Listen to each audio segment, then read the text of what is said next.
to the military.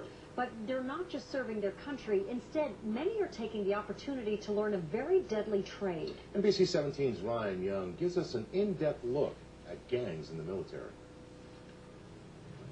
Strong and proud, defending our country.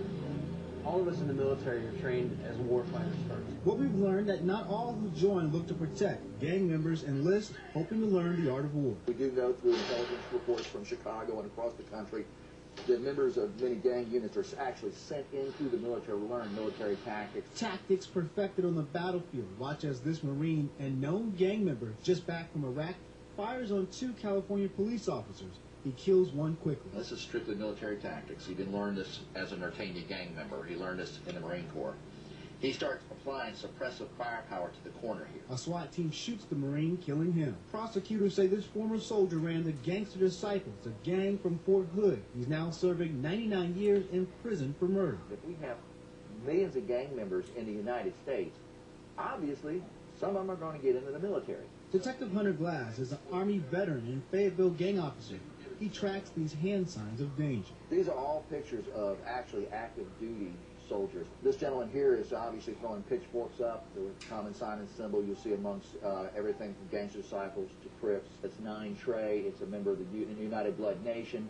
He is an active gang member. Hand signs, beads, and color mark pride and affiliation to hardcore street gangs. Colors defended fiercely. Members from across the country unify once on post. I am one gang officer in this entire country, and I'm receiving calls from people who are in the Navy, Marines, Army, even Air Force, advising me that they're seeing these things. It's an issue. At Fort Bragg, On the installation, we validated Crip gang members, Gangster Disciple gang members. Joshua Sharp, a full-time military investigator, goes after gangs. He worries about what they are learning. These guys have these military tactics, are able to use those tactics for, drug buys, drug busts. Came across the 18th Street Gang Members website out of New York. And in this, there was a character here, El Casper, which I've highlighted his hand, in which he is doing a 18th Street hand sign. And this is coming from Iraq. Casper was learning all kinds of great techniques that he was going to be bringing back to the streets.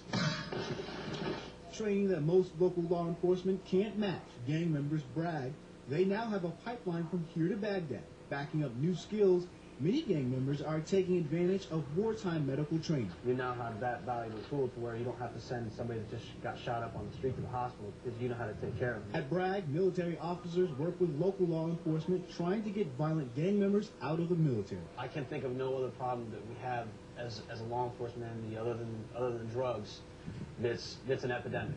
This isn't something that's going to go away.